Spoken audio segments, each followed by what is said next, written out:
मेरे प्यारे बच्चों, कैसे हो आप सब? अच्छे हो ना? तो बच्चों चलिए आज हम पर्यावरण अध्ययन की पाठ्य पुस्तक का पाठ 11 फुलवारी पढ़ेंगे। तो बच्चों इस चित्र को देखकर आपको क्या समझ में आ रहा है कि आज हम जिस पाठ के बारे में पढ़ेंगे उसमें हमें फूलों का महत्व, उनके यूजेस, यह सब बताया जाएगा। उनके उपयोग हम कहाँ करते हैं और हमें फूलों को क्यों नहीं तोड़ना चाहिए यह भी सिखाया जाएगा। तो चलिए सबसे पहले हम देखते हैं। उत्तराखंड के पहाड़ों के बीच फूलों की घाटी है।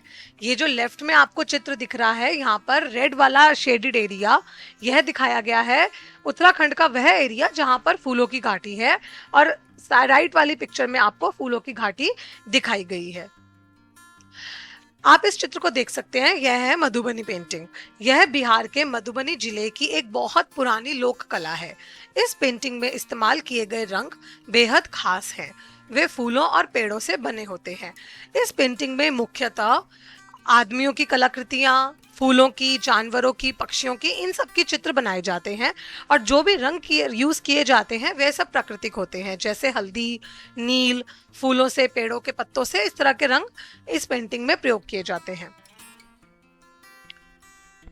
अब हम ये देखते हैं कि फूल हमें मिलते कहाँ कहाँ हैं। सबसे पहले तो पेड़ों पर उगते हैं जैसे पलाश और गुलमोहर। देन झाड़ियों पर उगते हैं जैसे गुलाब और लेवेंडर। लताओं पर भी फूल उगते हैं जैसे मूंगा बेल और चमेली। जल पर भी पौधे उगते हैं जहां पर कमल और जल लिली। और ऐसे फूल भी होते हैं जो केवल रात में ही खिलते हैं जैसे रात की रानी और चांदनी। ऐसे कुछ फूल होते हैं जो दिन में खिलते हैं और रात में बंद हो जाते हैं जैसे सूरजमुखी और सुबह की गरिमा का फूल। कुछ फूल अपनी खुशबू से पहचाने जाते हैं जैसे गुलाब और चमेली। कुछ ऐसे फूल होते हैं जो पूरे साल भर खिले रहते हैं जैसे सदाबहार और गुलाब। और कुछ ऐसे फूल भी होते हैं जो केवल कुछ ही महीने खिलते हैं जैसे गेंदा और ट्यूलिप। अच्छा बच्चों, क्या आपने ऐसा चित्र कहीं देखा है, ऐसा बोर्ड जहां पर लिखा हो डू नॉट प्लक फ्लावर्स? इसका हिंदी में मतलब होता है कि फूल ना तोड़ें। हमने इस बोर्ड को पार्कों और बगीचों में देखा है। यह बोर्ड हमें फूल ना तोड़ने का निर्देश देता है। फूल प्रकृति की सुंदरता में चार चांद लगाते हैं।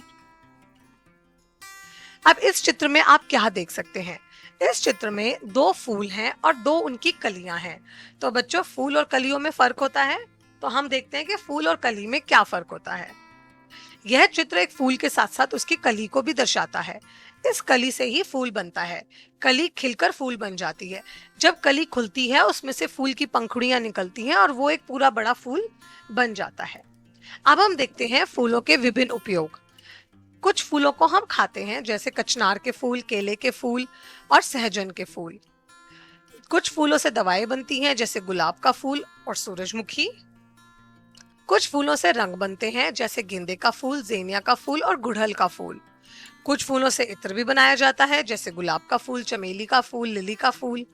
और आपको यह तो पता ही होगा कि फूलों से सजावट की जाती है और पूजा में भी फूल इस्तेमाल किए जाते हैं जैसे गेंदे, गुलाब, ऑर्किड के फूल।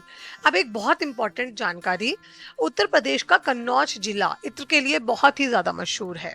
तो बच्चों, आप लोगों को आज की पीपीटी तो समझ आई होगी।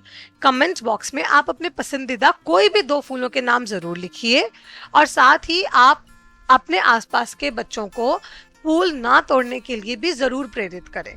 तो बच्चों, उम्मीद करती हूँ कि आज की पीपीटी आपको समझ आई होगी। आप फूल ना तोड़ेंगे और उनको उपयोग भी करेंगे। तो धन्यवाद बच्चों, आपका दिन शुभ हो। Bye bye.